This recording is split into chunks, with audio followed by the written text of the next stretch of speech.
It's really lovely to have the chance to just reflect on what the research in the Threatened Species Recovery Hub, the research on cats, achieved over the 6-year period. So thanks for having me. And I guess I need to start by saying that, you know, I'm standing up here, but an awful lot of people were involved in this research program. So I've listed up on the slide the names of the project leaders, but in many cases they themselves were backed by their own research teams. So there was heaps of people involved in this work. Now, just in case there's anyone here that hasn't heard of the National Environmental Science Programme, it's an initiative that was set up in 2015 by the Australian government. Julie mentioned it in her talk. They set up a number of hubs. The Threatened Species Recovery Hub was one of them.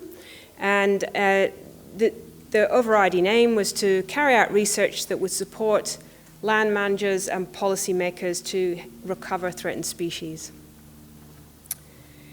And like Julie, I've got to go back in time just to remind us all of some important contextual factors in 2015. The first thing to bear in mind is that in other countries, there's controversy and disagreement about whether feral cats impact wildlife. And that controversy stymies management. It stops it dead. The second factor is that by 2015, cat management was becoming a really high priority for the Australian government. As Julie mentioned, it was a key plank in the Threatened Species Strategy, the first Threatened Species Strategy, and there was another iteration of the Feral Cat Threat Abatement Plan being released that year. So from the get-go, cat research in the hub was going to be, you know, a big part of the research agenda. And so we developed a program in collaboration with the Australian government and lots of different stakeholder groups. There was lots of different research projects underway, but being planned, but an overarching aim was to get together a really compelling and comprehensive evidence base that we could use to inform the community about cat impacts and therefore maintain and build the social license to manage ferals and pets. And again, Julie mentioned the importance of this when she was talking. So, you know, you could sort of cut and dice our research projects into these 3 high-level aims. We wanted to carry out a number of field trials to try and fine-tune cat management or cat control options in the field. We needed to address this issue of the evidence base. So think back to 2015, we didn't even know how many cats there were in the country. We didn't have a robust estimate of that. We weren't sure about which species were most susceptible to cats and what the best thing to do to protect them could be. So that was a key aim. And then, of course, thirdly, we wanted to use that evidence to inform society about the issue. So one of the first things we did when we started was to run a workshop with lots of different stakeholders to identify the research priorities. That included priorities for field trials of control options. So we had field trials operating at about 15 sites, I think, spread across the country, as you can see on that map. And I'm not going to talk about these today, but feel free to come and ask me about them afterwards if you like, because I want to spend a bit more time on this issue of the evidence base and how you communicate that to the public. So one of the first things we did was work with lots of collaborators, including quite a few people in this room, to gather together all the site-based cat density estimates available from across the continent, and then use that to build a spatial model for how density varied across Australia. From that work, we could produce some really useful statistics. So the very first robust estimate for the cat population size in the country, and we were able to show that that population fluctuated from, on average, a bit over 2 to a bit over 6 million, depending on environmental conditions. We were also able to show that cat density was higher on islands than it is on the mainlands, so thinking of Tassie here as a mainland. We went on to we took that cat density information and then combined that with an equally huge collated data set, this time on cat diet. So we've got spatial variation in density, spatial variation in cat diet. We were able to merge them and generate summaries like the ones you can see in these maps, which shows you the predation tolls, so how many individual animals are being killed per year for the three vertebrate groups on the slide: reptiles, birds, and mammals. And that allows you to generate statistics like, and I'm sure most of you would have heard this, but over 3 billion animals being killed by cats every year. And we took that approach the next step and did the same thing for foxes. And so we were able to generate summaries like, for instance, in that top map up there, you can see the predation toll from cats and foxes combined across the whole country. So it looks like it's higher in the southern Australia. And then in the bottom map on the left, what we've done there is just show you where fox predation tolls are higher than cats and the opposite. So where it's browner on the map, foxes are killing more individual animals, and where it's paler, cats are killing more individual animals. Then on the table, you can see summaries of the number of prey items taken by foxes and cats for those different vertebrate groups. So these sorts of statistics are absolute gold for public communication. I mean, the numbers are so huge, they really kind of make people stop, sit up, and listen. But of course, they don't really get to that issue of impact. Knowing how many animals are being killed doesn't tell you what the impact on populations are. So we tried to get at that issue in a few different ways, and one of the things that we did was take that predation toll data and then combine that with information on species traits and environmental factors to try and work out which type of species were turning up in cat diets more often than you'd expect given their abundance. And so we showed from that work that if you're a mammal and you're middle-sized and you live in an arid habitat and not in rocks, you turn up in a cat diet sample more often than one would expect given your abundance. For birds, again, if you're mid-sized, if you nest on the ground or forage on the ground, and if you live on an island, you're more likely to turn up in a cat diet sample than one would expect. We also looked back in time, documenting really carefully which species had been driven to extinction by cats.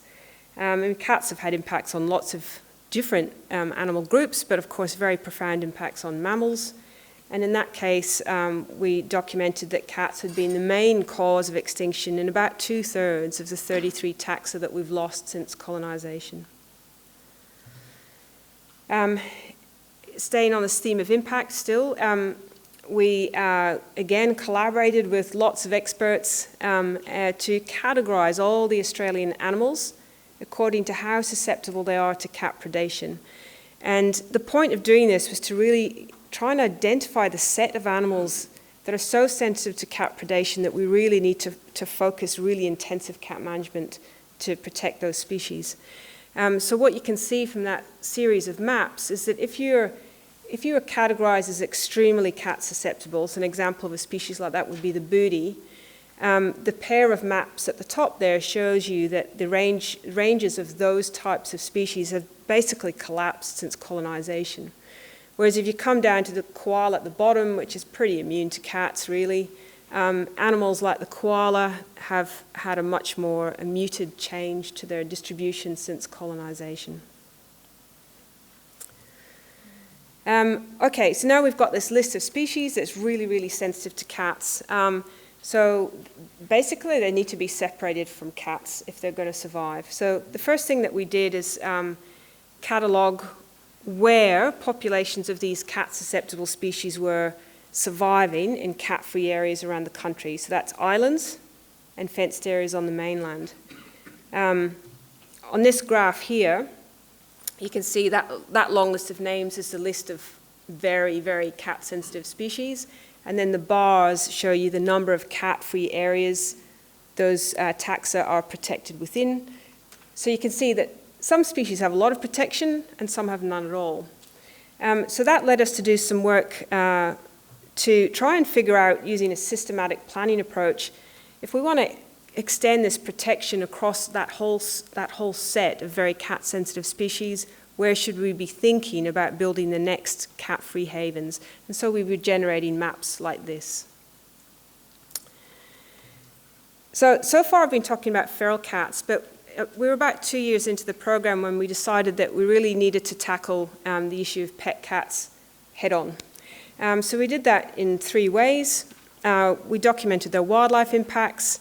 So we found, for example, that although a pet cat hunts fewer animals per year than a feral cat, because pet cats live at such high density, the predation toll per square kilometre, if you like, is actually much higher around towns than it is in the bush. We also had a go at estimating their economic impacts. So we figured out what the costs to human health and livestock production were from the diseases caused by pathogens that are transmitted by cats. And we got to a figure of over 6 billion in a year. So that's kind of building the evidence for, there's another reason there why managing cats is really important. And then the last thing that we did was this extensive survey with local governments to figure out what they were already doing in terms of cat management, what their challenges were, and what they felt needed to happen to help them do that job better. And some of the key results from that survey was that most local governments find cat management really, really frustrating, costly, and they feel very poorly supported by state legislation. So I think we'll hear more about that tomorrow. Okay, so that's the evidence base that was collected. How did we use it to inform the public? Well, luckily there's a really big appetite for cat stories in the public. So we were producing a lot of scientific papers, but the key thing that we did to translate that information into the public domain was 2 strategies. One, we ran a lot of media campaigns. So by the final year of the hub, we'd run over 2,000 media stories, or that includes syndicated stories, with a combined audience of more than 40 million. So really big reach. We also had this extensive engagement with lots of different stakeholder groups, so vet associations, sporting shooters, local governments, and so on. The key thing about those 2 strategies was that it meant that the information that was being generated by the research was leveraged on in a consistent way by lots of different advocacy, community, and management groups. So I've just got to pause here and acknowledge the work of 2 people in particular that really made this part of the project work, and that's Jana Dielenberg and Tida Nu. Tida's in the audience today, so give her a clap on the back when you see her, because this was an enormous job. All right, so overall, what did we achieve? Well, I think we did help to improve the evidence base underpinning management, including through the field trials. We supported a consistent message about cat impacts that's being used by very different stakeholder groups across the country. I think the consistency of that message has really helped to support improved understanding about cat impacts and management in the wider community, which of course is incredibly important. And I think the research supported the Australian government policy because, for example, it directly informed investment in new havens, it fed into targets in the new Threatened Species Action Plan, and it's threaded through the new draft feral cat abatement plan. So this is my last slide. I just want to take less than a minute just to reflect on why, I think the Hub research, the cat research program was effective and successful. Why was that so? I think it obviously that the program didn't happen in a vacuum. It was part of a groundswell of attention in which we've all been involved. So I put up this dodgy timeline here, and I've just dotted through it some key legislative and policy developments that happened through that period. And the point is that activity in these areas has been accelerating. I could have done the same with management highlights, and it would have also looked like there was accelerating activity. You can look at research output. So this graph shows you just cat-related research papers from Australia over time, and it's really ticking up from about 2014. So I think, particularly with these really tricky problems like managing feral cats, it's absolutely critical that you get the research, policy, and management sectors to align and interact, be backed by strong public interest and engagement. And if you can get that to happen, you're in a sweet spot. And I think the Hub operated, the cat research in the Hub operated in that sweet spot. And look at us, look how many of us there are. Like, we've all been operating in that sweet spot for the past 5 or 10 years. And we need it to continue because the job's not done. Like, we still need improvements to legislation, policy, management, and we need good research to inform improvements in policy and management. I'll leave it there.